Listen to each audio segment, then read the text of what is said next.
Curso Básico de Espiritismo, Livro 1, com Tatiana Benites, baseado nos livros da Federação Espírita do Estado de São Paulo, FES.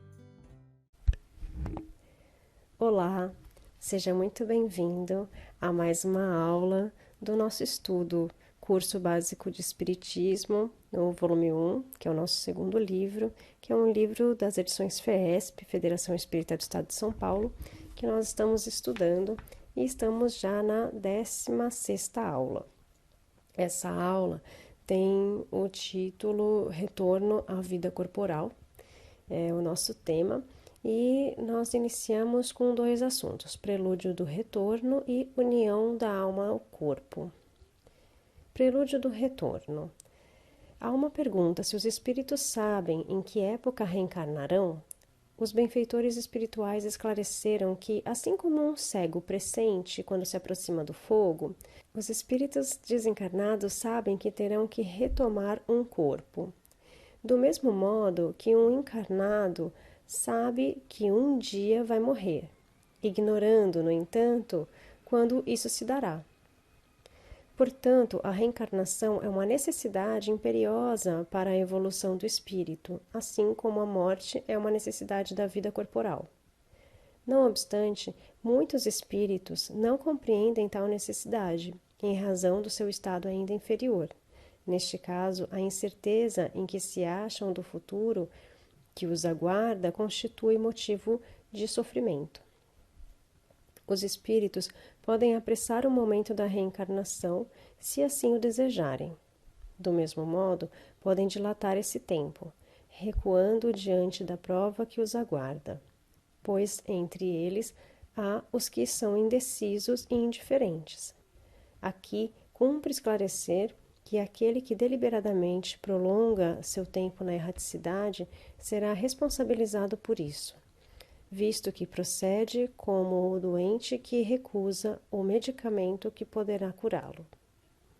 Contudo, o espírito não pode permanecer indefinidamente no estado de erraticidade.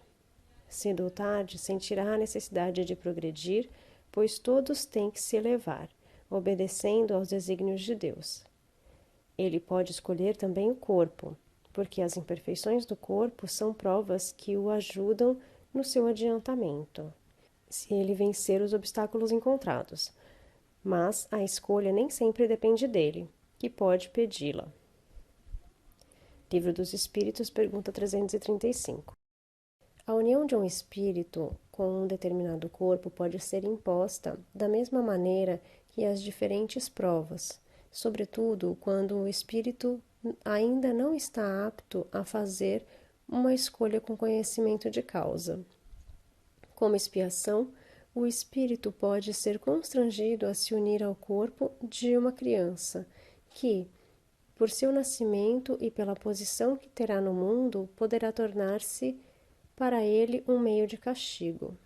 Livro dos Espíritos, pergunta 337. União da alma ao corpo. Segundo a orientação dos espíritos, a união da alma ao corpo começa na concepção, mas não se completa senão no instante do nascimento.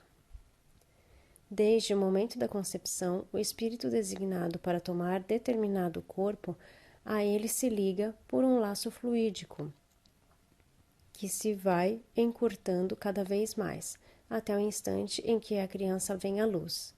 Livro dos Espíritos, pergunta 344.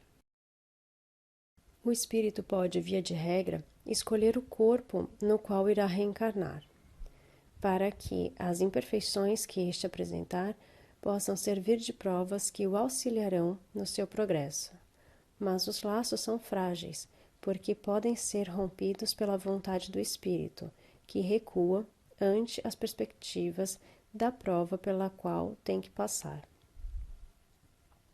O espírito, uma vez unido ao corpo e não podendo mais retroceder, pode lamentar a escolha feita, mas não pode mais desistir, pois, em muitos casos, ele desconhece as provas pelas quais tem que passar.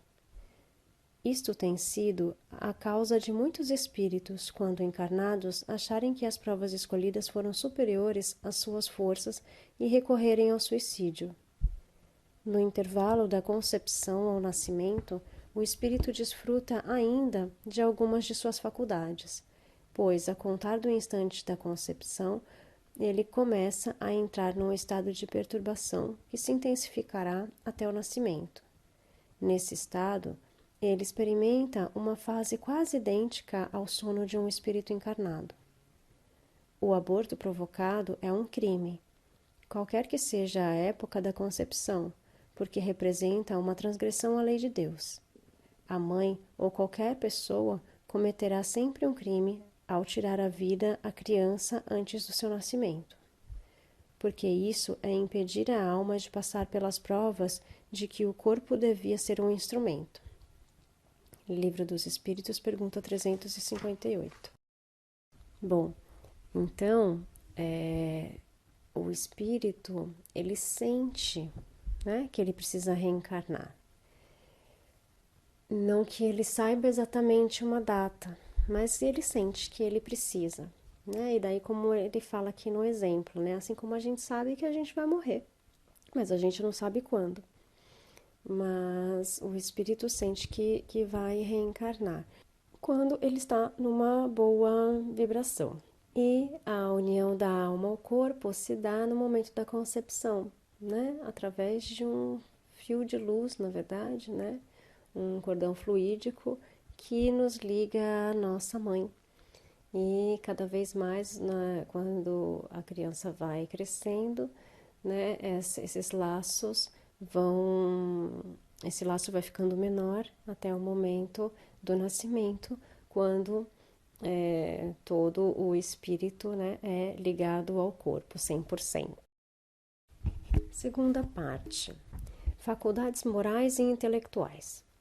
As faculdades morais e intelectuais do homem são atributos do espírito que nele está encarnado, e não do corpo físico, que apenas é o seu veículo de expressão.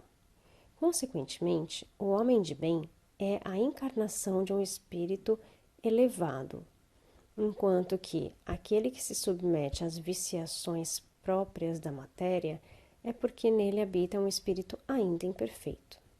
Os espíritos não têm paixões que não sejam compartilhadas pelos encarnados. Se porventura as tivessem, certamente seriam transmitidas aos homens pelos espíritos que aqui reencarnaram. É comum observar-se certo antagonismo entre as faculdades morais e intelectuais de um mesmo homem, criando a falsa ideia de haver mais de um espírito nele encarnado. Esta suposição, no entanto, é absurda, pois o homem não pode ter em si dois espíritos. Livro dos Espíritos, pergunta 364. Muito embora existam pessoas inteligentes, mas profundamente viciosas, tal explicação deve-se ao fato de que o espírito encarnado não é bastante puro e o homem cede à influência de outros espíritos ainda piores.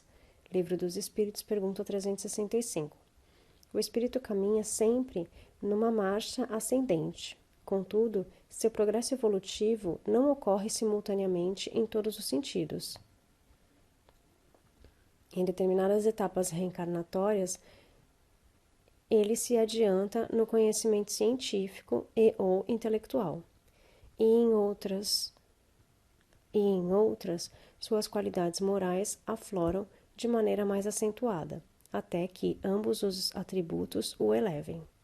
Assim, não tem qualquer fundamento a teoria de que as diferenças entre as faculdades morais e intelectuais venham a ser a consequência de vários espíritos encarnados em um só corpo.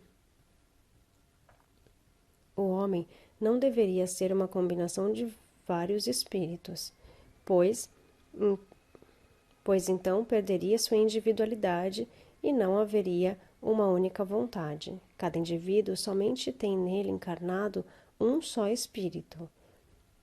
Ele é o único responsável por seus atos e o único a colher os resultados bons ou maus no seu processo evolutivo, apressando ou dilatando-o, pois ele é o senhor do seu livre-arbítrio. Bom, então as faculdades morais e intelectuais, né, são do nosso espírito, né? Nós só temos um corpo para que nós possamos estar aqui na Terra, passar pelas nossas provas, mas todas as faculdades morais e intelectuais vêm do nosso espírito, né? Vêm da nossa história, vêm da nossa jornada. São as informações que nós temos no nosso perispírito, né? E como ele explica aqui nessa parte, no corpo a gente só consegue ter um espírito, né? Não dá pra gente ter dois ou mais espíritos. Então a gente só tem um espírito. A terceira parte do nosso estudo fala sobre o pecado por pensamento e adultério. Ouvistes o que foi dito aos antigos: não adulterarás. Eu, porém, vos digo que todo o que olhar para uma mulher cobiçando-a, já no seu coração cometeu adultério com ela. Mateus, capítulo 5, versículo 27 e 28. Esta passagem evangélica lembra o drama de uma mulher adúltera que foi salva por Jesus de um iminente apedrejamento. Ela corria, descontrolada pelas ruas de Jerusalém, perseguida por homens fanáticos que desejavam cumprir uma prescrição da lei de Moisés. Ela havia sido apanhada em flagrante adultério, e a lei era sumamente severa na punição de atos dessa natureza. A lei mosaica prescrevia punição rigorosa para uma mulher e o homem adúlteros, muito embora, na grande maioria dos casos, somente a mulher fosse penalizada. Os escribas e fariseus a trouxeram à presença de Jesus e disseram-lhe: Mestre, esta mulher foi apanhada em flagrante adultério. Moisés ordenou que pecados desse gênero sejam punidos com o apedrejamento. Que dizeis vós? João, capítulo 8, versículos 3 e 11. Era uma situação verdadeiramente embaraçosa, pois se Jesus dissesse, podem lapidá-la, estaria negando toda a finalidade do seu advento entre os homens. Por outro lado, se dissesse que ela não deveria ser apedrejada, seria acusado perante as autoridades religiosas de estar contrariando a lei mosaica, o que constituía uma grave heresia. Em face da indagação por parte dos acusadores, Jesus respondeu: aquele que se julgar sem pecados, atire a primeira pedra. Esta sentença esfriou o ânimo dos acusadores, que abandonaram o local, e a decisão final do mestre foi a recomendação à mulher: nem eu te acuso, vai e não peques mais. Evangelho segundo o Espiritismo, capítulo 10, itens 12 e 13. Jesus despediu a mulher sem condená-la, embora soubesse das imperfeições que dominavam os corações daqueles homens. Prova disso está na atitude por eles demonstrada, quando o mestre deu a sua resposta. Sentindo seus corações cheios de sentimentos negativos, jogaram fora as pedras que estavam em suas mãos e se retiraram. Eles eram adúlteros porque alimentavam o ódio, o rancor, a vingança e o falso zelo religioso. Preocupavam-se muito em cumprir uma lei de caráter transitório, implantada por Moisés, mas deixavam de lado a prática das leis eternas e imutáveis contidas no Decálogo. Deste modo, o adultério, nos moldes como foi exposto por Jesus, não deve ser compreendido apenas no sentido restrito da palavra, ou da forma como é entendida pelos homens. Deve ser encarado com um sentido mais amplo, pois a verdadeira pureza não está apenas nos atos, mas também no pensamento, porque aquele que tem o coração livre de sentimentos escusos nem sequer pensa no mal. Adúlteros, portanto, são todos aqueles que se entregam aos maus pensamentos em relação ao seu semelhante, não importando se conseguiram ou não realizá-los. O homem evangelizado, que jamais concebe maus pensamentos em seu íntimo, já conquistou uma posição moral mais elevada. Aquele que ainda não consegue libertar-se de tais pensamentos, mas consegue repeli-los, está a caminho de alcançar uma elevação espiritual. Mas todo aquele que se compraz em pensamentos inferiores, alimentando-os em seu coração, ainda está sob o jugo de influências negativas e são adúlteros na também acepção da palavra. Quando Jesus asseverou que quem olhar para uma mulher alimentando um mau pensamento em relação a ela já cometeu adultério, isso está no Evangelho segundo o Espiritismo, capítulo 8, referia-se naturalmente àqueles que se enquadram na última categoria. São todos aqueles que se comprazem com os pensamentos inferiores que aninharam em seus corações.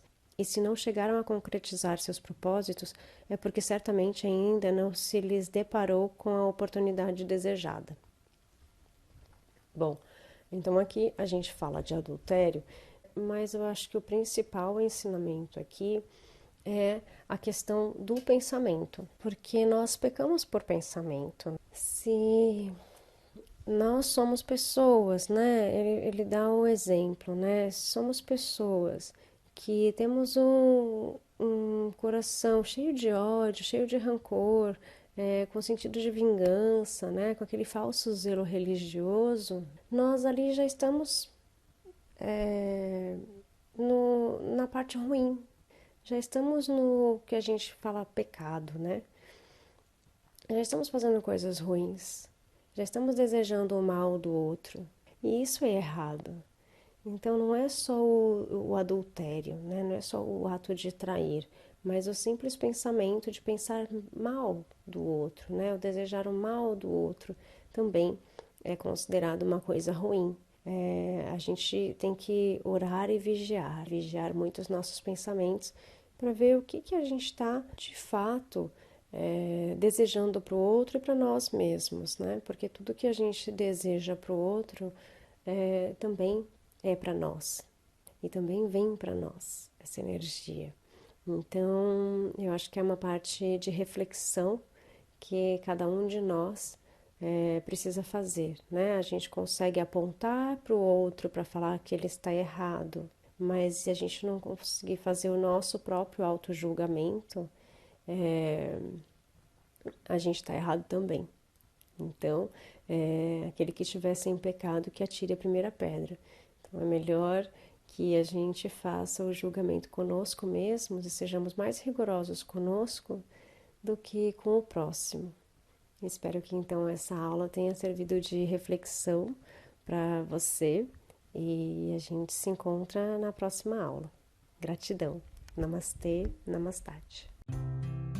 Curso Básico de Espiritismo, livro 1, com Tatiana Benites, baseado nos livros da Federação Espírita do Estado de São Paulo, FES.